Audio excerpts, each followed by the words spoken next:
All right, if I can have your attention, first of all, welcome to everybody. Thank you for coming out.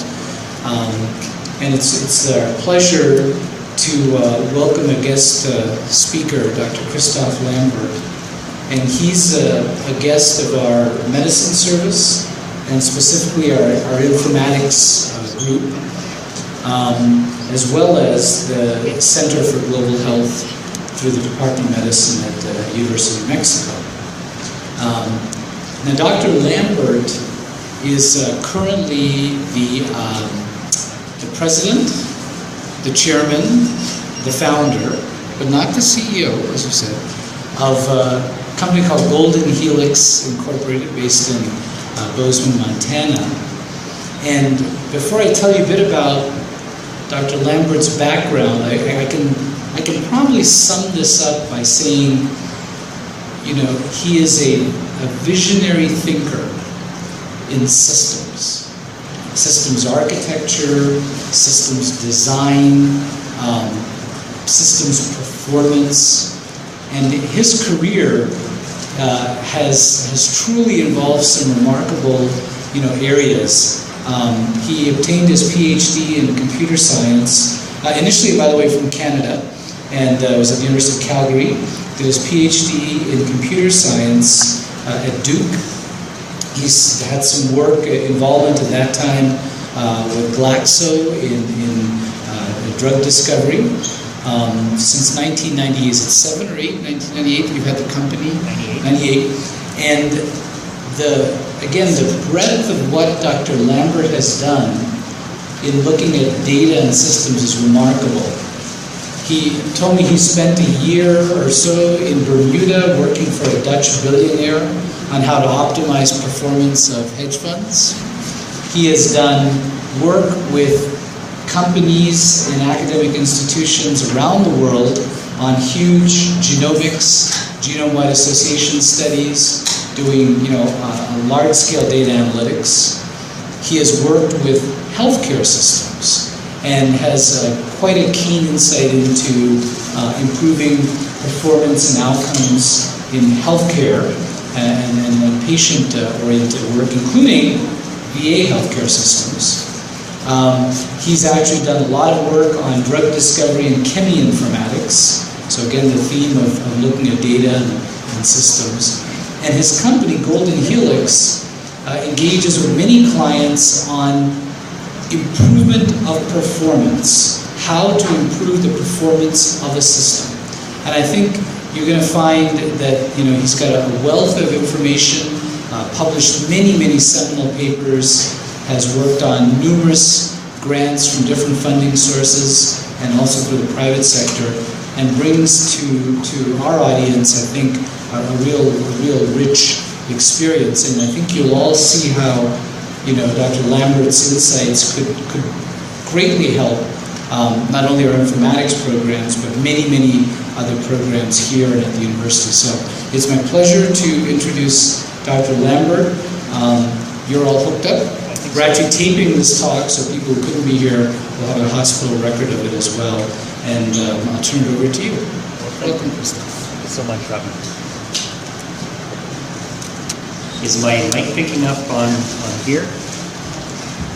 I'll mostly stand next to this one. Well, thank you so much for having me. Thank you, Ravi, for that kind introduction. I hope I live up to the billing.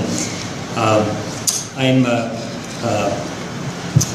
currently doing some teaching work also at Montana State University that I'll talk about a little later. Overview of my presentation is, I'd first like to sort of, you know, Ravi's actually scooped me a little bit to talk about some of the stuff I've done, but set it into some context. And then I'd like to contrast the productivity that we've achieved in fields like engineering with human health, and talk about the challenges of managing complexity in human health and human healthcare systems. And then a corollary of that is, how do we manage uncertainty, and then managing change towards moving towards predictive and preventative medicine. And I'll give you some closing thoughts on all of this. So for me, what was the thread that went through my whole career, really starting with being a computer scientist, but then as I became a business person and knew nothing about business and took a science perspective, I came across a number of systems thinking disciplines that gave me perspectives and insights and ways of looking at how to work on the system and not just in the system. And so you'll see some of those things coming through today. And the current work I'm doing, interestingly, on teaching semantic web technologies actually dovetails nicely with this challenge of how we deal with complexity in managing our data, which, as we know in the science we do today, data is everything, and there's a massive deluge that we're needing to turn it into information and good decisions. Also, the perspective of serving hundreds of academic institutions, you start to see common patterns and organizational issues emerging in how we're dealing with the challenges of complexity that in some sense, because you're not in the system, but you're working from outside of it, you can somehow get some extra perspective. And so, as I contemplate moving into the world of trying to contribute even more to the research endeavor, it comes informed with sort of this worldview that you see on the slide. As we all are familiar with Moore's Law, and also if you do anything in genomics, the incredible acceleration of sequencing. It took $1 billion to do the first genome, and now it's $2,000–3,000 to do a whole genome. We're familiar with an exponential growth in the improvement of technology over time. And in contrast, in biosciences research, which ultimately drives and feeds our whole healthcare endeavor with better technologies, better approaches, better information, we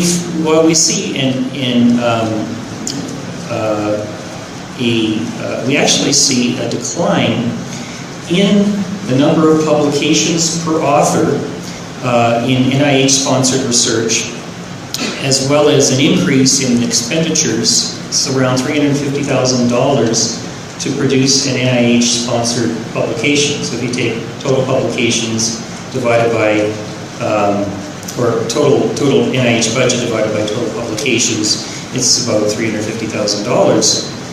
Another interesting thing that's of note, and it's really, I think, an outgrowth of two things. One is science has become more complex, but the other is we're also all wanting to get credit for research that's done in a system governed by reputation in academia, is more and more people are working on projects. And if you look at the number of papers per researchers whose names are on a paper, it's gone from about 3.5 to about 6. It's almost doubled since 1985. So when you look at the marginal contribution of each author, it's actually dropping over time. So another system that we are perhaps familiar with is productivity in drug development, where since the 1990s we've actually seen a decline in new drugs that have come out to treat patients. Everyone's been talking about it in the industry, huge expenditures, the money has been increasing dramatically, but the output has actually been falling. And then in life and health, we have seen a linear increase in life expectancy. A lot of it is at the front end of the curve with reducing childhood mortality and so forth in developing nations. But in the United States, despite spending 16 to 17% of our GDP on healthcare, our longevity is no better than Singapore's, which spends less than 4%. And at the high end of our lifespan, in 100 years, we've only gained 3 extra years of life as octogenarians.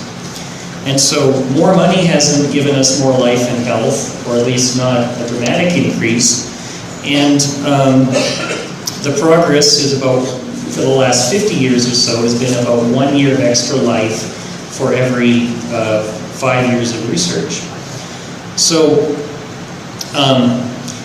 if you think about exponential growth, The structure of it is the thing that is being produced, whether it be money, research output, people, if you look at population growth, is the thing that you're counting is producing more of itself.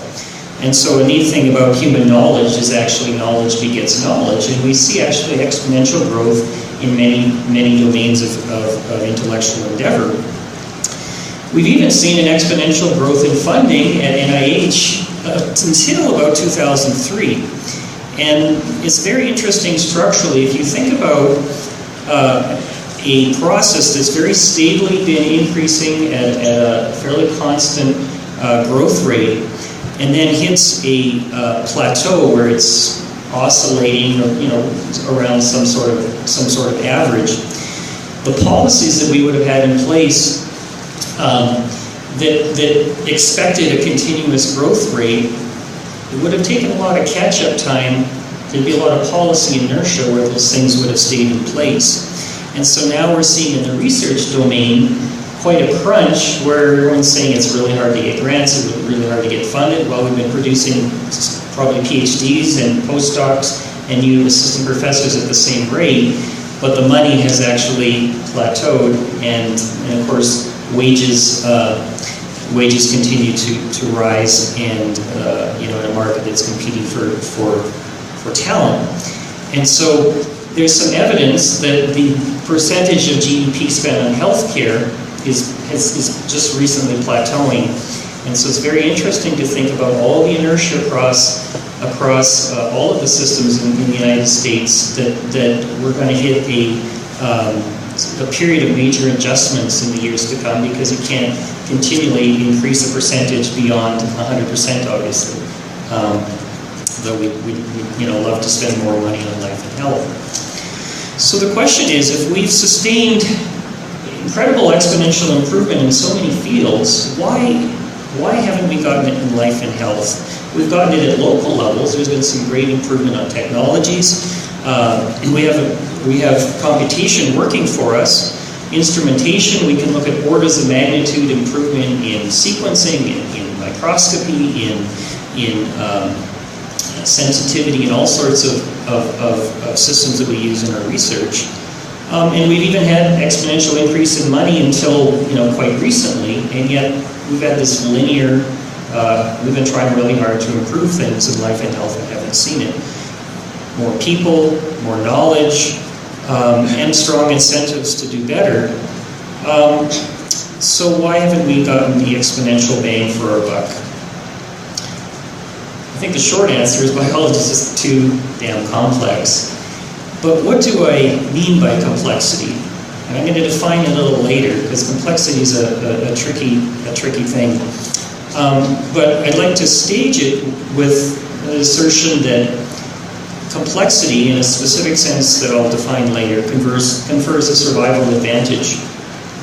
We've had 1 billion years of evolution in a dog-eat-dog, fish-eat-fish battle royale, where whoever is left as the survivors have had a tremendous competitive advantage and actually have tremendous complexity. In our engineering, we've only had a few decades there is competition, but we haven't had 1 billion years of opportunity for complexity to arise there. So if we think of our work, whether it's medical informatics, or we're working on managing complex organizational systems, the work of addressing the challenges in medicine healthcare systems is we're trying to regulate, i.e. reduce the space of possibilities to desirable ones. And I'd argue the things that we're good at in healthcare actually have a manageable complexity, and the rest actually requires an increase in the complexity of our regulation or control systems. And when I say regulation, I don't mean rules and procedures. I'm talking more in an engineering sense of how it is we get desired outcomes. But I haven't defined what I mean by complexity.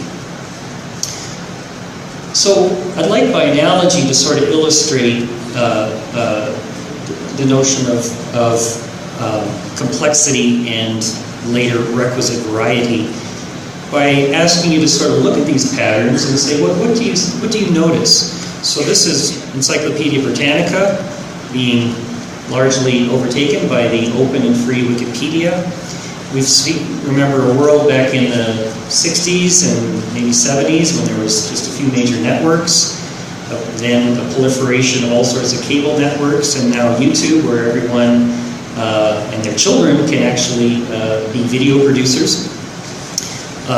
If you think of currency, from bartering to currencies to, if any of you have heard of the Bitcoin, a virtual currency based on computation and cryptology. Here's a different one: traffic light, traffic circle. Or the transformation of the doctor from having a godlike status to where the patient questions everything, goes to PubMed, goes to so in a sense there's a distribution of inquiry that goes down to the individual patient on their health, and they're active participants in it in a way that we didn't see 50 years ago. Or we look at commerce, from the general store to the Amazons of the world and online shopping, to a future that's coming upon us where this is a 3D printing technology, where we think about making right where we are. And so the supply chain basically comes right to your doorstep, where you can potentially be downloading a blueprint for a physical concept and making it right where you are. So a shift in the entire supply chain of commerce. So if you look at some of the unifying observations, there's a move from top-down control to networked, self-regulating, open, and self-modifying systems. And the complexity that I'm talking about is this notion of an increase in system variety, the possibilities that are available to the system. And so I'm going to talk about that and how it has implications for thinking about managing complexity in our healthcare systems. And we could ask the same question as we look at paper health records, centralized electronic healthcare records, to what is it going to be next?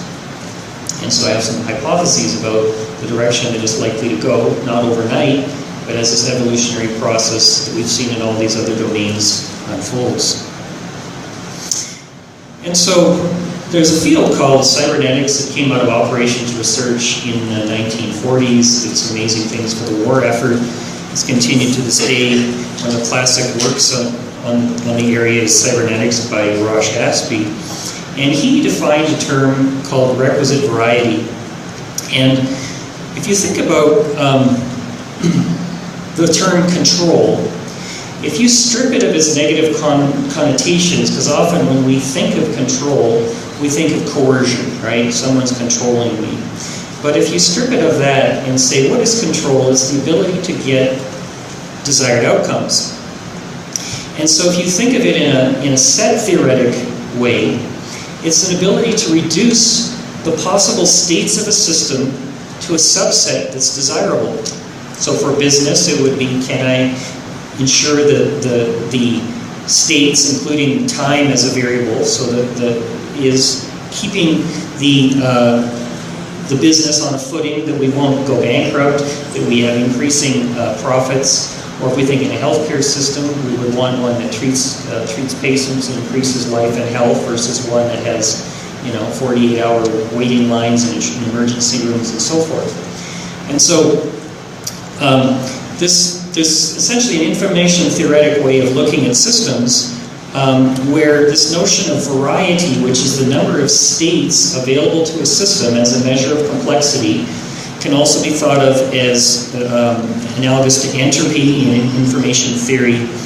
It's the number of unique states of a system. So if you think of the human genome, which has 4 base pairs and about 3 billion, 4 possibilities for each base pair and about 3 billion base pairs, there's 4 to the 3 billion possible states that can take. Now, subject to some constraints that you have a viable organism, so it's not really 4 to the 3 billionth, but that's an upper bound on it. Crossed by, there's some other stuff hanging off the genome like methylation and other forms of secondary modifications in the structure. So if we think about life and living organisms and the variety from person to person, we have an enormous complexity to manage. And so another way to think of this complexity is the degrees of freedom. So when you do like a matrix factorization and you say how many independent variables are involved when you do like a principal components analysis, for instance. So there's not a direct one-to-one correspondence with all these terms, but there's a close mapping.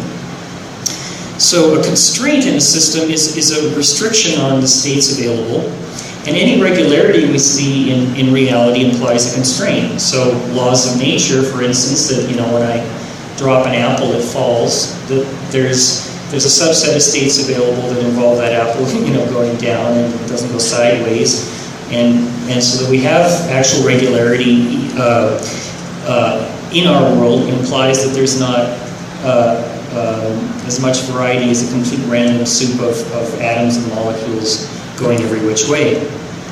So the punchline of this, and you can verbalize it in these longer forms, but the controlling agent of a system, and so this could be us trying to have our healthcare system go the way we want it, needs to have more states available to it than the system being controlled, more variety in order to keep the system under control. And so it has to do with, we can't effectively model all the inputs if we have fewer states than there actually are inputs and outputs. So I went to some lengths to define this. So what does it mean in terms of system evolution? Well, humans, and then you can look at social systems and so forth, they're goal-directed.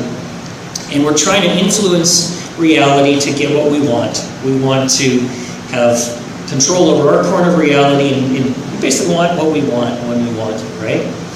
And so if you think of living systems, ecosystems, as well as information systems, or information ecosystems, there's actually an evolution where the more internal variety we have, the more resilience we have to a changing, complex environment in which we live.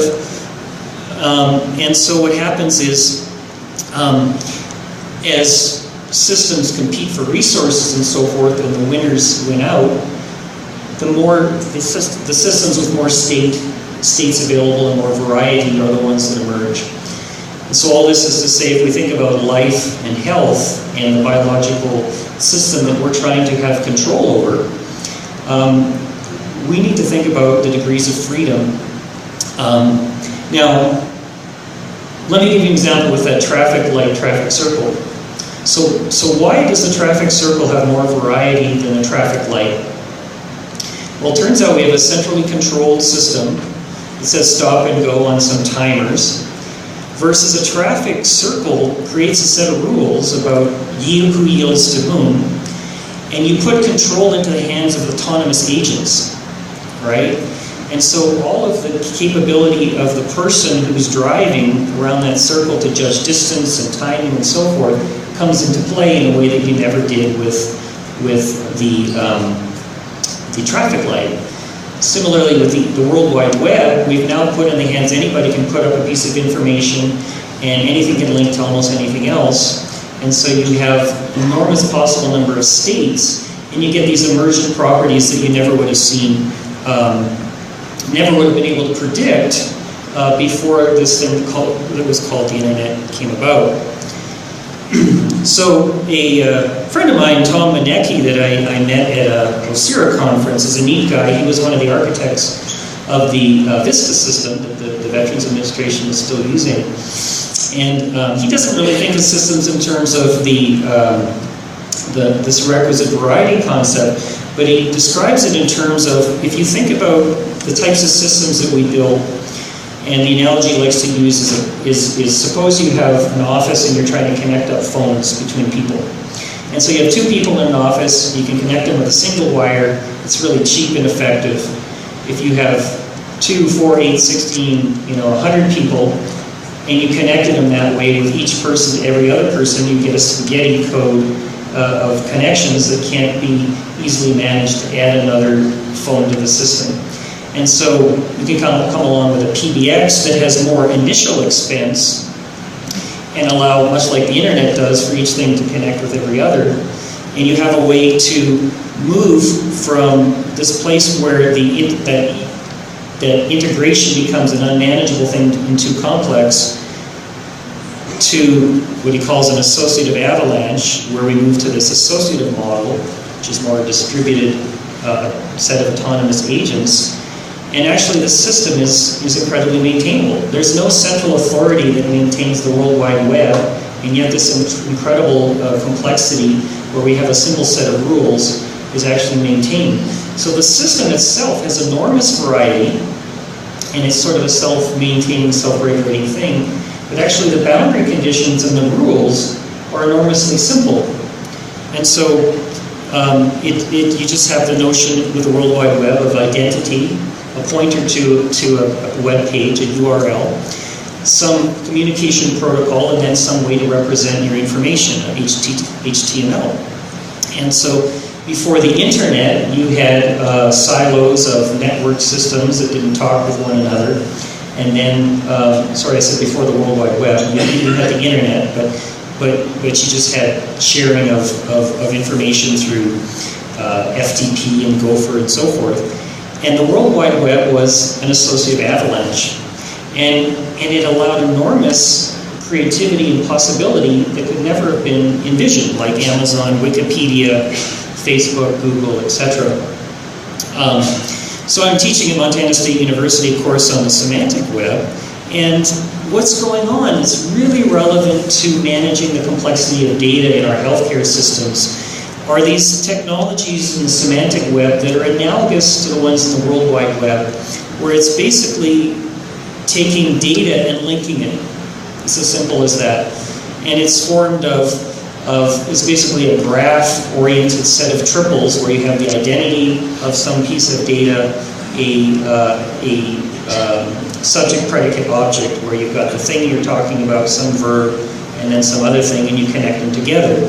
And so there's Wikipedia's, there's now a database version of Wikipedia that contains all the information in those text boxes, and you can link up all this information, and you can link across multiple databases in a way that when relational databases, you always have a structure imposed upon your system that it becomes brittle to add a single field, for instance, to a patient record, and the fact that a patient requires kosher food or something. Well, do we need to have a field for that for every single patient?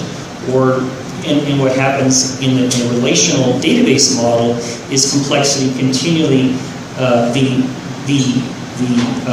management of change within those systems becomes more and more difficult over time. So what's going on is this is really in its infancy. It's not ready for prime time in terms of sort of opening up the genie on electronic medical records, but I'd say in the coming decade, just as all those other systems have evolved in this way, this is a likely mechanism that's going to be allowing us to address the complexity of healthcare systems. And so if you think about electronic medical records, we're now dealing with further enhancement of trying to address the complexity, the variety of that system in the ICD 9 to 10 migration, where we're moving in the next near future to about an order of magnitude more codes. And by the way, I've been at some conferences on next generation sequencing, and despite these 155,000 codes, they don't have good billing codes for whole genome and whole exome sequencing reimbursement. So we're going to fit have an ICD 11 or 10A that fixes those things.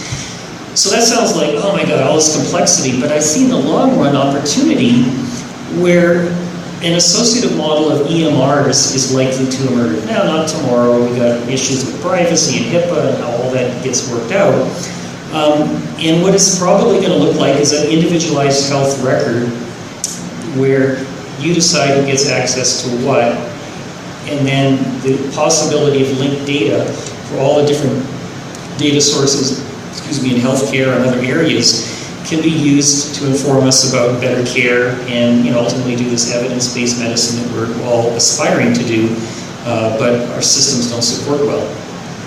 I participated at this OSIRA conference. I gave a talk and met these really neat folks who are working within the Veterans Administration, and they're talking about this very model. Now, it comes up against some frictions, you can imagine, but there's an effort to have an open source electronic medical record, and I was a participant in helping define how we're going to go put pharmacogenetic information in the electronic health record. So there's lots of work to be done there, and there's a lot of change that can be expected in the time to come. So one thing Tom Minnecke likes to say is everybody wants centralization below them and decentralization above them, right? And if you think about the conflict that we deal with, it is, we want to safely manage complexity. And so for us, safely generally means, emotionally means, I have personal control, right? So that stuff under me, it goes how I want it to go. And so it better not get too complex because I won't be able to manage that complexity. So I can actually restrict, control, have top-down, centralized control under me, but I don't want to be controlled above me, right? I want freedom to operate.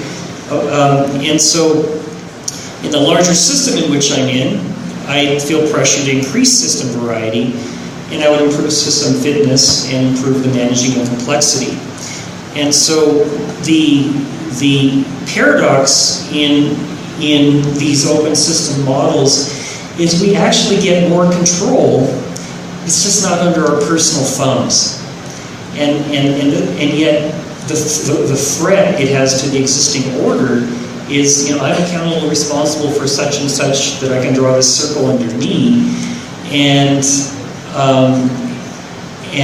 I thus need centralized control to make sure everything goes the way I want it to go.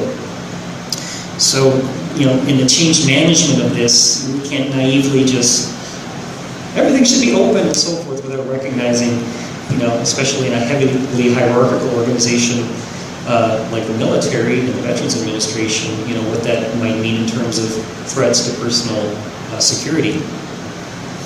So in managing uncertainty is actually a corollary of managing complexity. If you think about it, uncertainty is like our incapacity to put our mind around all of the system variables and understand what's likely to be the outcomes. And I'd like to drill into a little specific area that I've had a lot of experience in, which is the field of genetic testing, and specifically cytogenetics. So for those of you who perhaps familiar with genetic testing, a lot of it goes on in children where they see abnormal development, mental delay, mental retardation. And you would look for these large changes in the chromosome, like Down syndrome is an entire extra copy of chromosome 21. And what they would do is stain these chromosomes, and you'd see these bands of black and white, and someone would look in a microscope by eye and ask, is the band longer or shorter than expected? And you'd say there's either a deletion or an extra copy of a segment of a chromosome, or you'd look at fish fluorescence and see an extra copy of a chromosome. Well, it turns out, for all that testing, 95 to 97% of the children that clearly something was wrong with the child that was almost certainly genetic, 95 to 97% they couldn't see what was wrong in looking under the microscope. And they would actually say normal karyotype. Now, it was just they couldn't detect it. So along came microarrays, a new technology, and now it's the recommended first line of testing.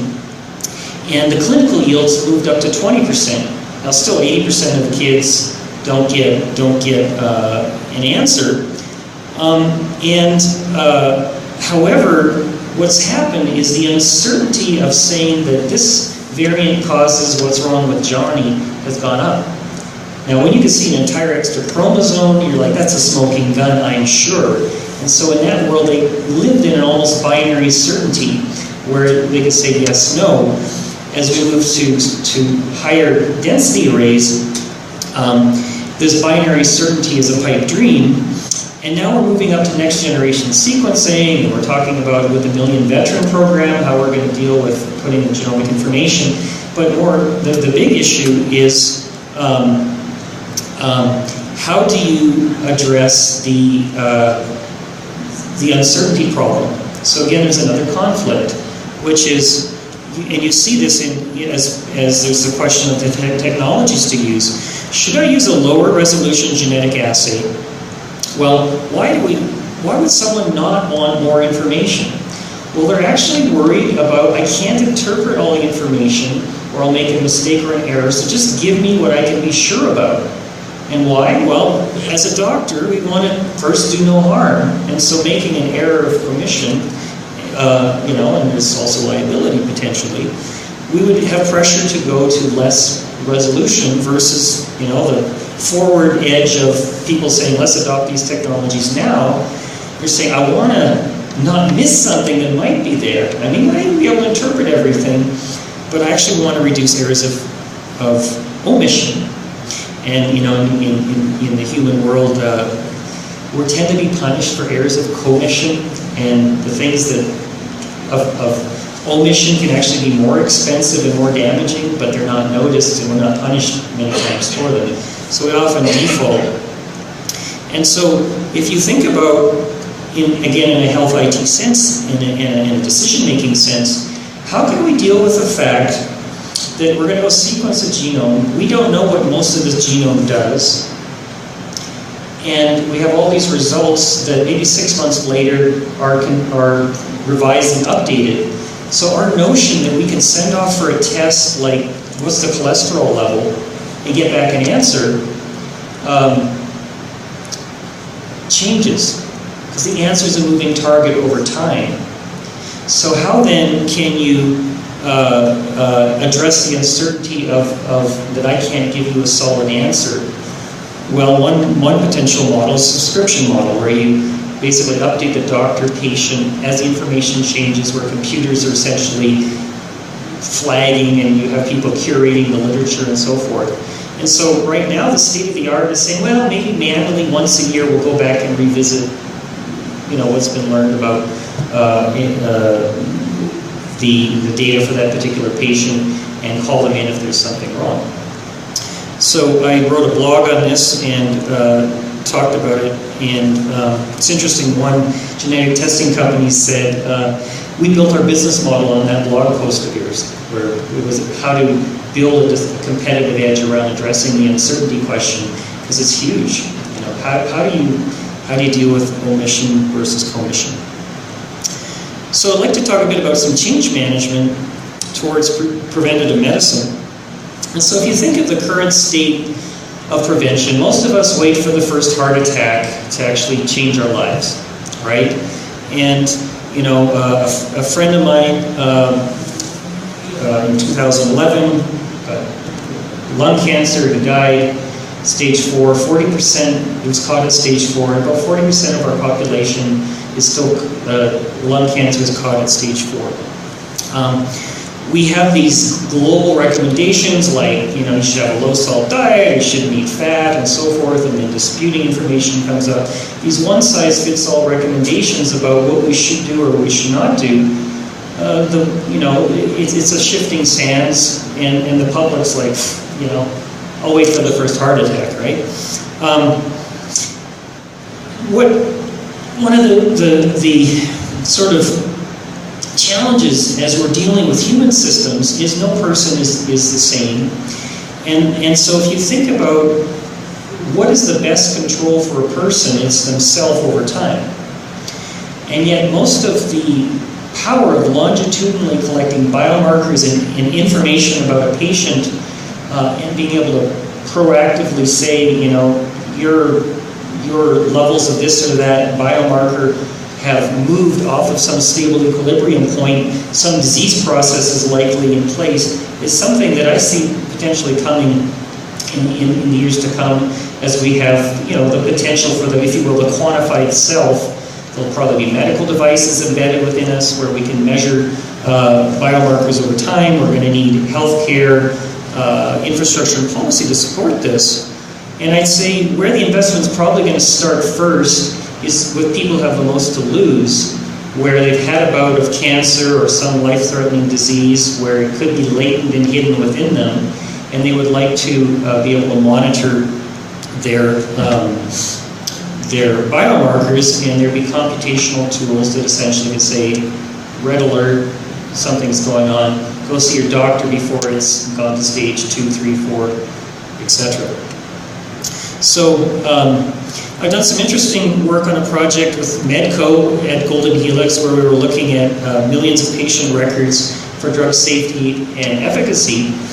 The end game that we were envisioning was, if you're sick, it would be great to look at tens of millions of records to find patients who are similar to you, anonymously, but then find out evidence-based what courses of treatment led to the best outcomes, and have a, sort of a set of possibilities to present to a doctor as here have been the outcomes of different drugs, different treatments, and so forth.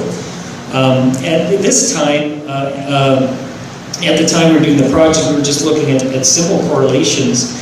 But to me, the real power of the electronic health record is it is longitudinal. And one of the neat things about the Veterans Administration data is, unlike most other healthcare systems, there is a continuity for years and decades, versus in a lot of the non-veterans health system, people move from healthcare system to healthcare system. You have 2, 3, 5 years of time, and then it's dropped, right? Now, in an individualized record where that could be held for one patient, there may be some solutions to that, but there's also issues with how those things get coded and changed over time, and we know that what happened to a patient is not necessarily how it was built out. So, just for sake of time, I'll just skip lightly over this. There's some neat work done by the Observational Medical Outcomes Program, looking at some ways to securely put data sources in a private cloud where you can provide access, but people can't go out with the data. And there's been some really neat work on looking at drug safety and efficacy in that context. The potential for managing healthcare this way, or using these technologies, is cool. And then, as I mentioned a bit earlier, the open source electronic health records nonprofit. There's a lot of work going with the Million Veterans Program to think about how we define the EHRs so that we can incorporate genomic information. And one thing that's really not being looked at closely is this idea of how do we deal with longitudinal biomarker information within the electronic health record. I was at the Shanghai Expo a few years back, and they had this display in the future of medicine. It was a toilet, and the idea would be, you flush and the mass spec runs, and all the things that come out of your analyzed, and you basically have a built-in longitudinal detection system. So if you think about the problem with this idea of longitudinal acquisition of data with patients, is it's invasive, right? You got to come in and get pricked and draw blood, etc. And so the biggest question is how the technologies are going to evolve so that a patient can, so we don't have to even think of ourselves as a patient, as our healthcare systems are basically looking out for us. So on the change management front, there's a very neat metaphor, and there's a cool YouTube video. If you just Google resistance to change, this will be the first one that comes up. And this metaphor is, you're contemplating a change. Now the change, there's this really great benefit. There's a pot of gold, But it's on top of a hill, and it's treacherous, and I might break my leg going out to get that pot of gold. But down here at the bottom, there's got to be some sort of pressure, often it's a crisis required to push us to make a change. So it's got to be an alligator biting at our heels. But the fourth part of change is there's a lovely mermaid down at the bottom of the hill that we can't take up the hill with us. We're afraid we're going to lose her. And so when you think about predictive preventative medicine, and you look at you look at any change initiative in this light, it's actually pretty obvious what the alligator is. I mean, we risk from dying diseases that are caught too late. We all know somebody who's probably had this happen to us. It's expensive to treat diseases late in life, late stage. You know, it involves expensive surgeries and drastic measures and strong drugs, and there's lots of suffering, right? So why do we wait for the first heart attack to do something about prevention? Well, there's great positive, the opposite of that. We could live longer, have less pain and suffering, more life years, spend less in healthcare in the long run if we remain healthy. We know that. It's been shown with prevention efforts in some large companies like Johnson & Johnson that their costs fall dramatically as they incentivize prevention efforts. Well, the ways we could break our leg going towards this preventative approach is, it seems like we're going to have increased expenses. We're going to be probed and prodded and so forth, and that sounds kind of unpleasant. So maybe there's some technologies that can overcome that.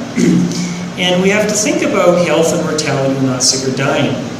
Now, in most change initiatives, we're really conscious of these things. This thing, the person who's resisting the change, like seeing all the reasons why it's going to be bad for them or bad, you're in love with your idea, but they see all the pitfalls. But the quadrant that's often ignored is the mermaid one. And a friend of mine calls it the slutty mermaid, because it's the stuff that we don't really like to talk about. It's like, I'm going to retire in 2 years, and they're asking me to do this big change initiative, and, I kind of would like to coast to retirement, and I'd have to give that up, So there's that kind of stuff. But if you look at the essence of it, it's around individual security or collective security of an organization and identity. And the funny thing about predictive and preventative medicine is people like to live life in the moment. They like to not worry about the future and not have to think about sickness and death while they're healthy. I want to just come in when something's wrong. And so any solution that we want with predictive and preventative medicine has to not have them feeling that they're going to lose this stuff. Because we're not going to change human nature. This stuff's pretty universal. And so, now, when you look at a change initiative, this is just from the patient's perspective. Well, there's all the other stakeholders. So there's the patients, there's the medical centers, or the doctors rather, and nurses and so forth, the hospitals, insurance, and government. There's, a lot of incentives to make things better for them, a lot of positives for everybody. Even insurance could potentially provide more value per dollar to their patients if they could convey that value proposition. Plenty of issues. Government supervising huge, expensive, risky, thankless change efforts that you'll probably be blamed for its failure and lose your job. And then there's some very interesting mermaids about,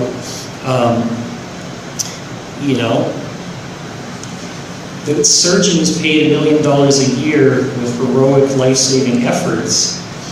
It's sexy and a great source of personal pride and wrapped up in their identity as amazing lifesavers, heroes. Preventative medicine is not as sexy as that, maybe not as lucrative either. The cool thing about the Veterans Administration is we're not paid based on billing, how many procedures we can do. So, some closing thoughts. Sooner or later, disease and death will become personal, for us or our loved ones.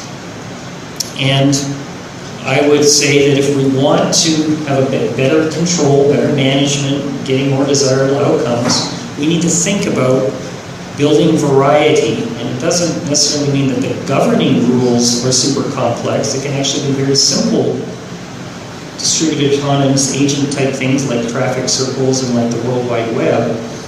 But we essentially have to increase the variety in the system in that sense that I've defined.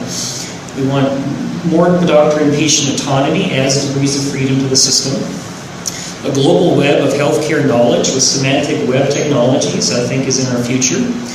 And there's this Yosemite Manifesto that you can sign if you want as a petition, but it's saying let's use RDF, which is one of the technologies of semantic web, as a universal healthcare exchange language. So there's some momentum that's happening in this by people with more influence than me. This idea of personalized longitudinal detection and prevention. Of course, automation, predictive analytics are going to come in. Many times if we're thinking about all the data in millions of healthcare records, obviously a person is not going to look at that each time. A computer can now be a way of adding to the doctor's variety, actually. So the doctor plus a powerful computational system becomes empowering for the doctor to basically be able to flag things that really require his or her attention. And of course, we've got to think about serving all stakeholders in the system. So I'd like to leave us with the idea that if we could move to an exponential where we're converting our money, life, and health into more money and life and health, what a better world we'd live in. So thank you so much.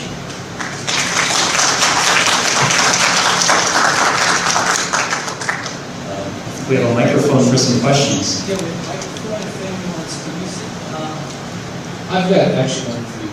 Wonderful. I mean, first of all, this is a very bold vision for our medical center, especially given the emphasis we're putting on informatics, and using data. And some of these predictive tools, so that's terrific. You said you've had some interaction with people who are looking at the idea of open source medical records and all that. Is this a funded mandate? Do you see this coming, as a priority, as part of the healthcare changes that are coming up? Is this something that the private sector is going to take the lead in, or how do you see it actually working? So the existing order that makes money off of the centralized complex system where every change is a multi-million-dollar project, it's often difficult for them to see the benefit of this. Now, in the end, there's going to need to be companies and so forth that manage all this, whether it's sitting on your iPhone or what have you. If you look at how this actually ends up coming about, it's probably much like a lot of these things that we looked at, those examples, they're kind of a grassroots thing that starts at the bottom with creating a simple system based off of this idea of sort of autonomous agents. And if it's built well and designed well, like the World Wide Web, it started slowly, but then it became like it took off exponentially, and it essentially industry started using it and it picked up. So it's, I do know that there are some people within the Veterans Administration who are all for this, and at the same time it's, but there's nothing that mandated or probably likely would be in the near future. But if you think about, you don't need to do something at a global level across the entire system. For instance, you've got data within the, within the VA walls that you could map to this other representation format and start building some internal pilot projects that can demonstrate the utility of these types of data models. And then, if it bears fruit, other people, doctors want to do better for their patients, and if they see that this is really conferring a benefit and it wins out, it's probably too early to actually impose, say this ought to be done. Other questions? Yes, DJ.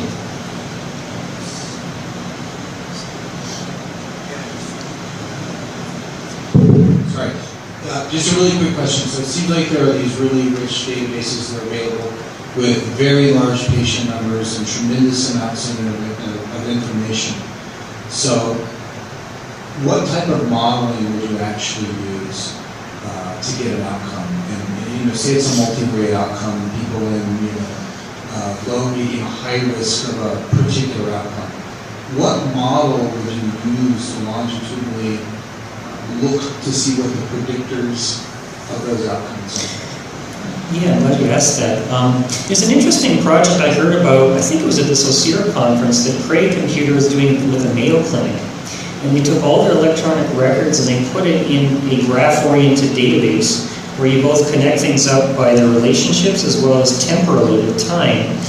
And essentially there's machine learning algorithms and so forth where you can walk this graph and start looking for patterns. And essentially, it's predictive models that can essentially rank all sorts of things by their importance. And so in the end, the doctor doesn't have to be thinking about the guts of how that happens. It usually ends up being maybe a color-coded, okay, this is a red, or this that requires immediate intervention, this is yellow, where it requires some concern, or green, there's no warning. They actually did this with pharmacogenomics, where genetics is kind of overwhelming and complex. A lot of doctors, even the new minted ones, don't have a lot of training in genomics. But saying, okay, such and such a drug with this genetic factor needs to be at a much lower dose, or is going to have such and such a side effect. They just created, there's a company that just created this with psychiatric drugs, and they're actually spearheading this effort to define the electronic health record for the Veterans Administration for pharmacogenomic safety and efficacy. And it's really just a simple thing that just helps you make a decision about acting. And so with this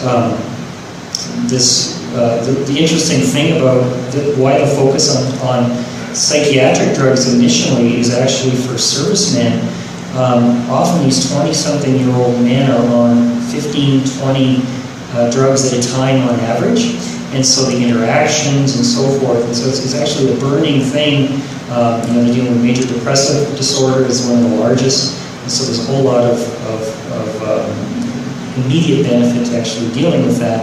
And so it's just a tiny subset of all the healthcare inference that we could do.